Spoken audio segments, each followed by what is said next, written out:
Lipton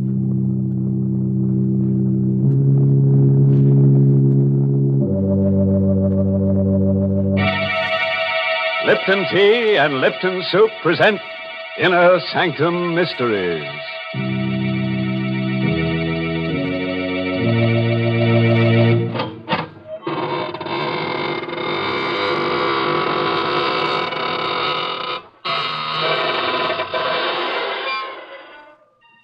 Good evening, friends of the Inner Sanctum. This is your host to welcome you through the squeaking door. Draw up a tombstone and sit down. Don't mind the fact that we've carved your name on it. Well, it's rather lonesome around here tonight, isn't it? Yes, most of the folks who haunt the place are out tonight with their sleds. If it snowed near your house, you may find them ghosting down here. But, Mr. Host, ghosts don't go sledding, do they? Why, of course, Mary. Especially the ghosts of gangsters. They're used to being taken for a sleigh ride. Well, now, why don't you take your sled and join your friends and let me have a word with our Lipton listeners? Folks, have you ever noticed how often we all use the words good, better, and best? We're always comparing things, because comparisons help us decide what the best things in life are. For example, the perfect way to prove how really flavorful Lipton tea is to compare Lipton's to any other tea and taste the difference. Lipton's flavor is brisk, never flat or wishy-washy. It gives you all the flavor, tastes just the way you like tea best. No other tea gives you more bright, mellow goodness, because that superb flavor of Lipton's is extra rich, extra satisfying. Yes, friends, just compare Lipton's to any other tea. You'll find Lipton's gives you brisk flavor, and you'll find Lipton's wonderful brisk flavor gives you more contentment in every cup. All right, Mary. Now you go and perch yourself on that teapot over there and get ready to hear about The Dark Chamber. It's an original radio play by Robert Newman, who witnessed the story while peeking through a keyhole. Yes, and our star tonight is Kenneth Lynch, who plays the role of Joe. Our story tonight is about death, violent death, and also about something which is even more terrifying, the unknown. You don't believe that anything can be more frightening than death? Then you've never experienced the ultimate in fear. But you will within the next few minutes. If you'll put out the lights, pull your chair up close, and listen to The Dark Chamber.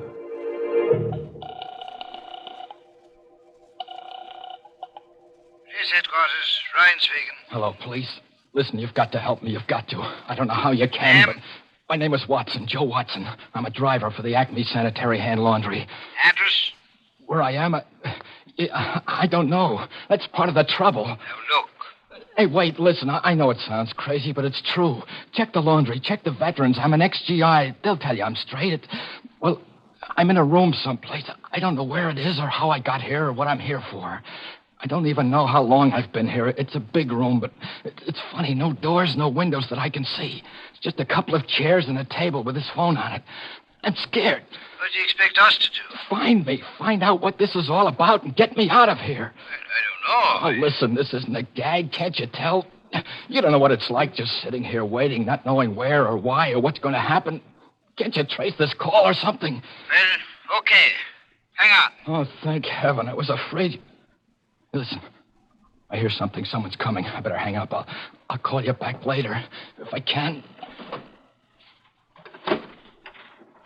How do you do? Who are you? My name's Helming, Dr. John Helming. And your name? I don't have to tell you anything. That's very true, although I didn't think you were aware of it.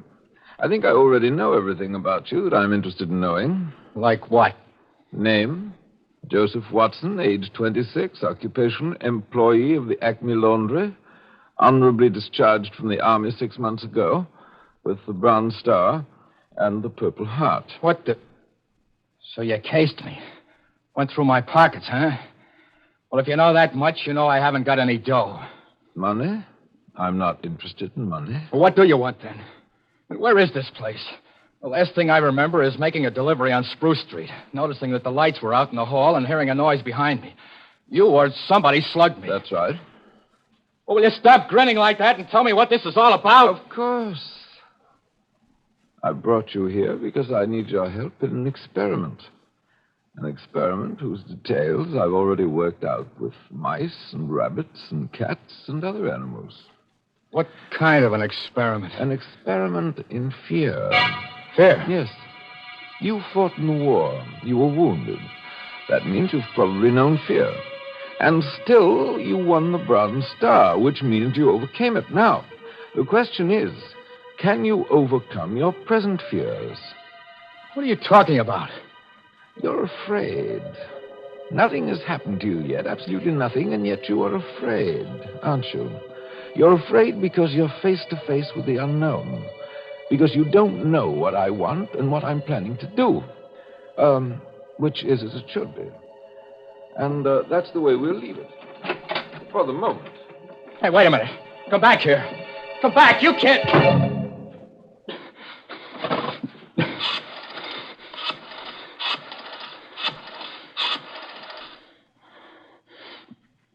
Hello, police. This is Joe Watson again. Listen, I got a little more dope. I don't know if it'll help, but there was a guy in here just now. Said his name was Helming, John Helming. That's probably a phony.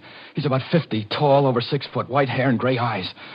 No, I still don't know what it's all about or what he's after, but have you been able to trace this number yet? Well, how long will it take? Okay, I'll hang on, but... What? The lights just went out. The room's pitch dark and somebody's coming in again. I better stop. But for Pete's sake, hurry!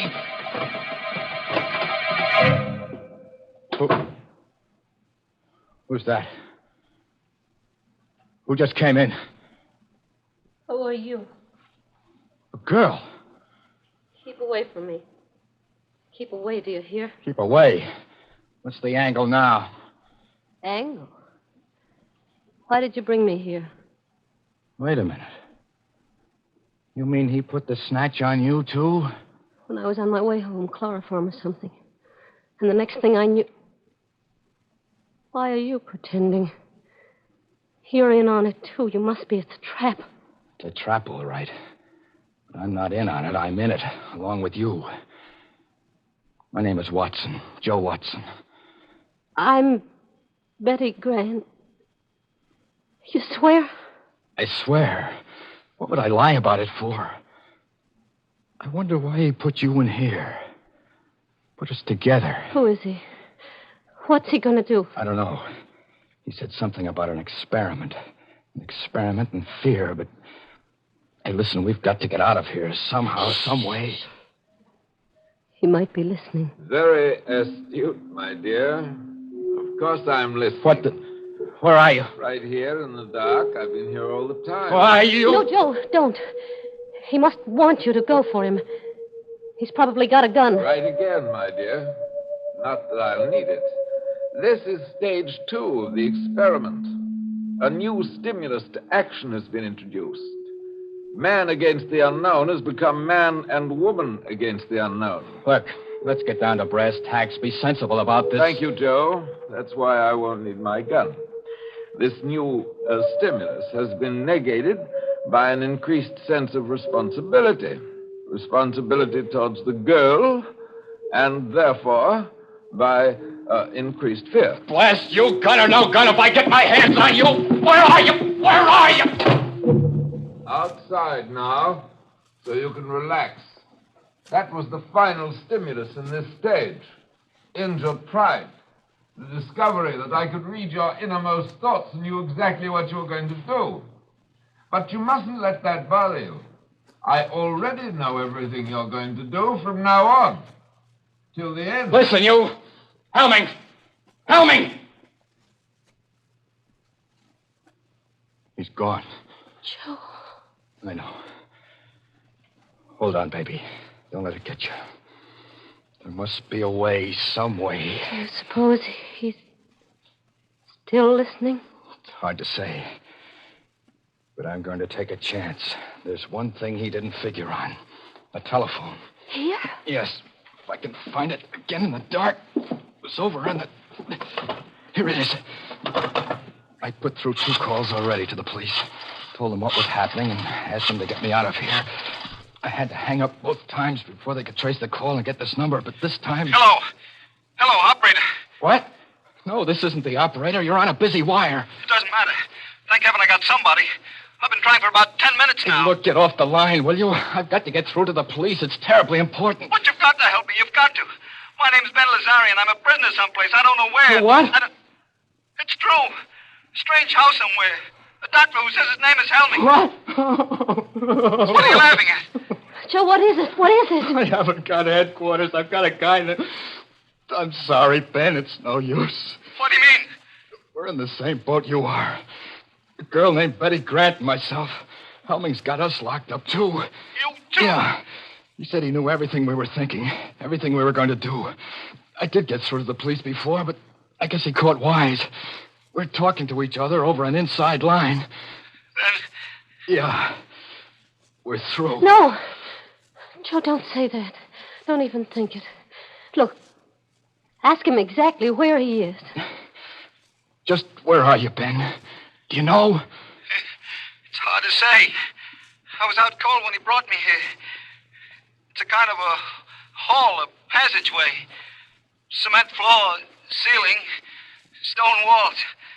There doesn't seem to be any door or opening or anything like that. That's what I thought here, too. But there must be one, or how would he have gotten you in there? Hey, listen, start looking. See if you can find it. That's true. I never thought of that. If I do find the door and it opens into where you are... That's right. 3 of us together. We'll surely be able to figure something out then. Hold on. I'll start pounding on the walls. You see if you hear anything. Go ahead. What's he doing? He's going to knock on the walls to see if he's anywhere near us. And if he is, if he can find a door, we can get together. Hear anything? I'm not sure. Maybe. I'm not sure either. Sounds awful far away, is it? There, listen. That wall right there. Hello. Hello, Ben. Yes? We heard you. You're right next to us. Now, Ben, you listen, and Betty'll knock back. Go ahead, Betty. That way, Ben, you'll be able to tell just which wall it is. Okay. Right. I hear it. I know where it is. Now to find the door, if there is one. Hold on. He's got it. He's going to see if there's a door. There must be one. There must be. Ben. And Ben. Ben. Hello. what is it? I don't know. Thought I heard a moan. Joe! Look. There is a door. It's opening. It's open. Joe.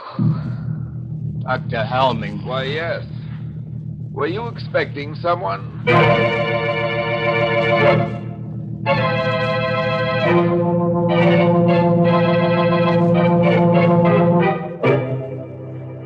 Well, now that you mention it, Doctor, there was someone we've been expecting and waiting for since we first heard about that cozy little place of yours. I think he's finally arrived. He's a tall, rather striking gentleman with a skull for a face, and his name is Death. Mr. Host, that Dr. Helming is insane. Brr, he gives me the chills. Oh, maybe it's just because it's so cold tonight, Mary. You know, it's getting so nippy these days that some of my friends are having fur collars put on their shrouds. Well, my friends are smarter. They know that the way to warm up in cold weather is with a hot cup of fragrant, delicious Lipton tea. A cup of tea in front of the fireplace just hits the spot these chilly days. But make it Lipton's and your pleasure's complete. You brew up a pot of Lipton's, throw another log on the fire, and summer tiptoes right into the room. Let the wind blow and the snow pile up on the roof. There's all the magic of June in a cup of Lipton's, in its deep amber color, its tantalizing fragrance, and its rich, hearty flavor. And what flavor that is. Never wishy-washy, always brisk and full and satisfying. Try it, folks.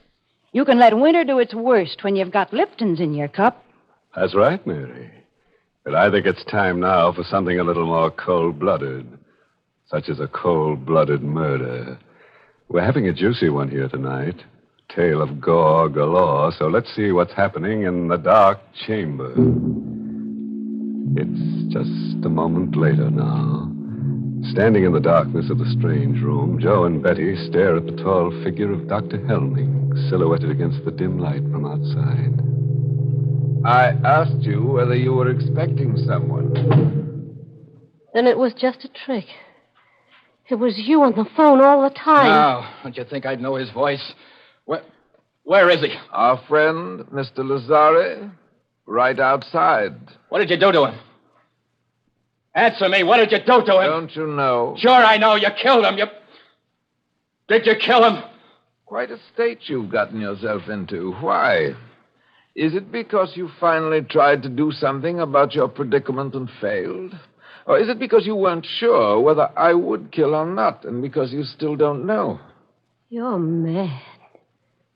Really mad. You'll be interested to know you have not done, nor will you do, one thing that I did not foresee.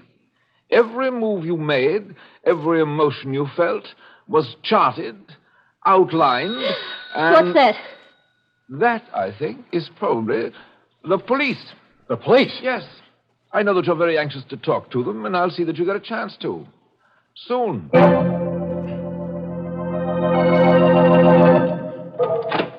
Good evening, officer. I'm looking for a guy named Helming. Dr. Helming. I'm Dr. Helming. Come in, won't you? Okay. Thanks. This is kind of a funny business. It's about a phone call we got a while ago, finally traced here. The guy who said he was a prisoner or something. That must have been Watson. Yeah, that's his name. Joe Watson. Do you know him? Of course. I can't tell you how sorry I am. It was really very careless of me, and I'll see that it doesn't happen again.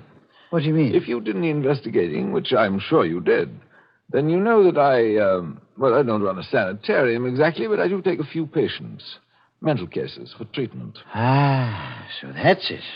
A nut, eh? I wish you wouldn't say that. Watson's case is particularly interesting. A 4F who wasn't able to enlist, and he developed a persecution mania. Thinks that everyone is down on him, eh? Not everyone, exactly. His present fantasy is that he's an ex-GI and that I'm keeping him prisoner. Sure sounds plenty tough. Well, I guess I'll run along. I'm sorry I bothered you. Don't you want to see them first, officer? Talk to them? There's no need of that, Doctor. We get calls from cranks every day. We always investigate a cause. But I insist. After all, you only have my word for it. There's just one thing I'd like to caution you about. Sure, I know. I'll play along. Humor them. Splendid. Right in here. It's quite a room. Joe, look. It's a cop, and that means... Then you did get my message. Sure, Joe. Took a little time to trace the call, but everything's okay. Oh, thank heaven. It was such a screwy story, I was afraid that... Hey, wait a minute. Then why is he standing there like that? Why haven't you got the bracelets on him? Dr. Helming? No need for any rough stuff. He said he'd come along quietly. What? You're lying. I don't know why, but there's something wrong here. Something... I know. You think we made the whole thing up. That we're crazy. No. It's true.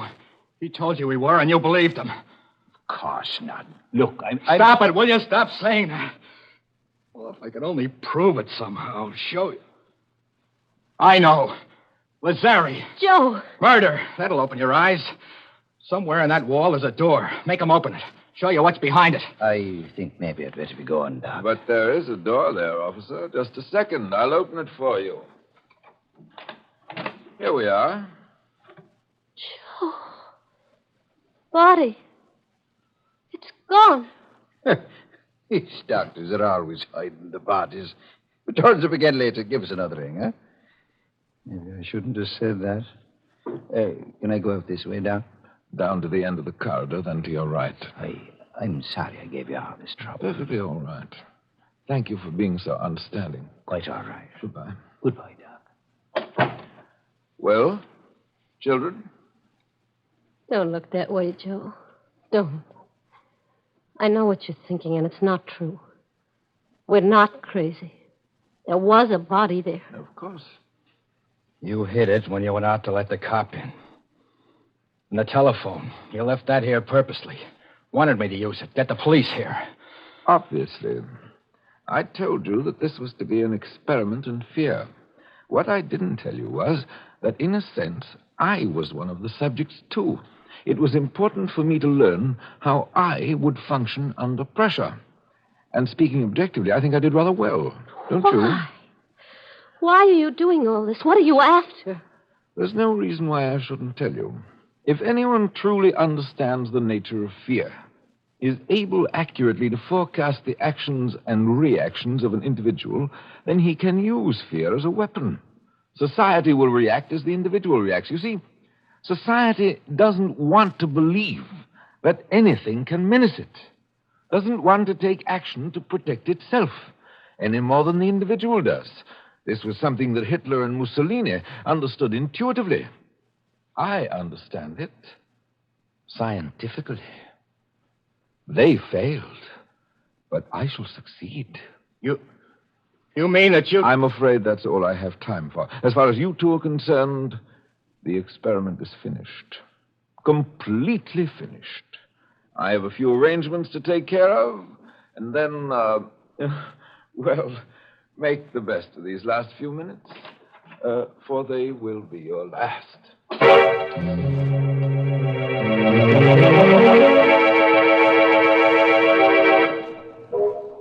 Joe, do you hear anything? Is he coming back? Not yet. He's going to kill us, isn't he? Just the way he killed Lazare. He's going to try to. Why are you sitting there like that, looking at me? I guess because it's the first chance I've had to look at you. How do you mean? When they first put you in here, it was all dark. So many things happened after that. It's funny. What is? The things that you can tell about a person even in the dark. I kind of thought you were little, and I knew you were awful nice and had a lot of nerve, but I didn't think you'd be so pretty. I'm not so pretty, Joe. I'm not very brave either. I'm scared. I'm awful scared. And I don't want to die. Don't worry about it, baby. Don't think about it. Just sitting here like this, waiting. And there's nothing we can do. Every time we did try to do something, it was something he knew about. He was expecting us to do. Please, baby. Joe, something happened to you. You were scared before, too, but now... It was not knowing that was scary. Not knowing what was going to happen or why or what you could do about it. But once you do know, once you make up your mind, then you've got to forget about it. Forget about everything. Make up your mind about what? This is going to sound kind of funny, especially now, but... Well, do you have anyone special? A fellow, I mean, that... Why... Oh, no. That's good. I mean... Well, gee, it's a shame we never met before. If we had, we wouldn't be here now. I mean, we probably would have been out together someplace, and... What time do you get through work, usually? About 6. The store closes at 5:30, but... Me too. I could have picked you up at about 6. Joe, I hear something. He's coming. Yeah. Okay, get up. Over in the corner of the room so that he'll see you as soon as he opens the door. What about you? I'll be waiting over here, behind the door. Joe, you're not going to... I know I haven't got much of a chance, but... Well, wish me luck. It'll be quick anyway. Oh, no. Joe, please. All right, my young friend. Time. All my arrangements have been completed, and I'm... Where's Watson? Right here. Joe, look out! It's okay, baby. Didn't get me. I got the barrel of the gun and... Good Lord. Got him. In the chest. But you couldn't have done that. You couldn't have. Outside, Betty. See if you can find another phone. Call the police again. And this time, tell him to bring an ambulance. But you couldn't have done it. It was all plotted, graphed, and worked out in detail. I knew just what you were going to do, how you would react. By this time, you were to be in a state of complete frustration, resigned, ready to die. Why did you do it? Why? I don't know. Now, just take it But easy. I've got to know. You've got to tell me. Was it because of the girl? Out of desperation? Because you knew you were going to die anyway? I tell you, I don't know.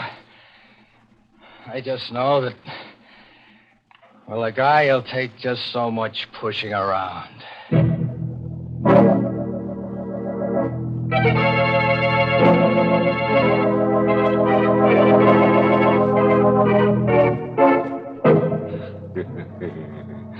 Pushing around, eh?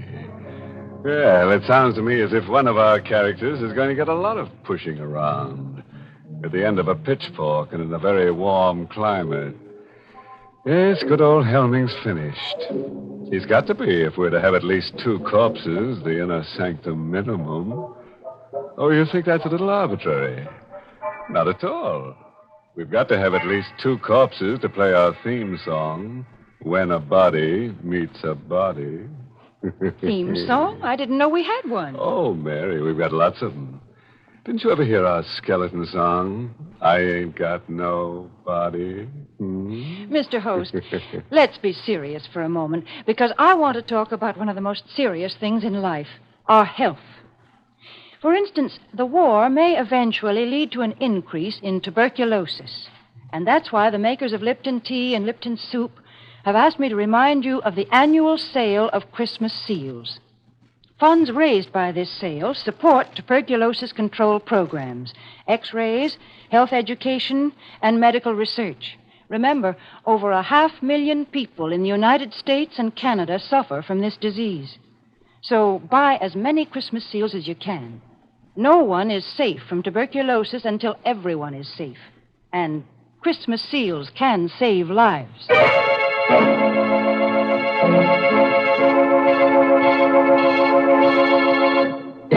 And now, friends, here's a word of wholesome advice. If you've had any murderous thoughts lately, give them up. It just doesn't pay. Well, I know a lady who killed off her husband, and, it just ruined her marriage. Yes, he grew very cold to her. Oh, by the way, this month's Inner Sanctum mystery novel is The Fearful Passage by H.C. Branson. Yes, and next week's Inner Sanctum story, directed by Hyman Brown and brought to you by Lipton Tea and Lipton Soup. Next week's story is about a vampire. He's a very stingy fellow. As when you go out with him, the drinks are always on you. Naturally, we're going to try to make him feel at home here, so I've just ordered a good supply of bats with green eyes, a coffin for him to sleep in, and a wooden stake to drive through his heart. I wouldn't stake my life on it, friends, but he may visit you before next Tuesday. Until then, good night. Pleasant dreams.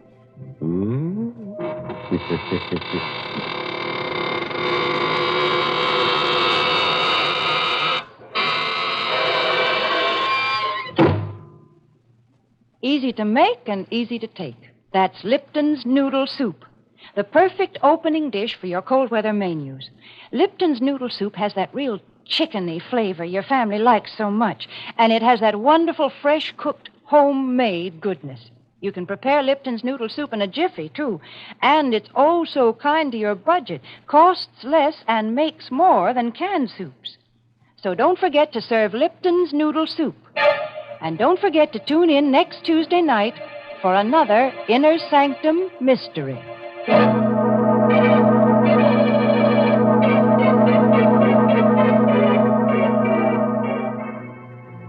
This is CBS, the Columbia Broadcasting System.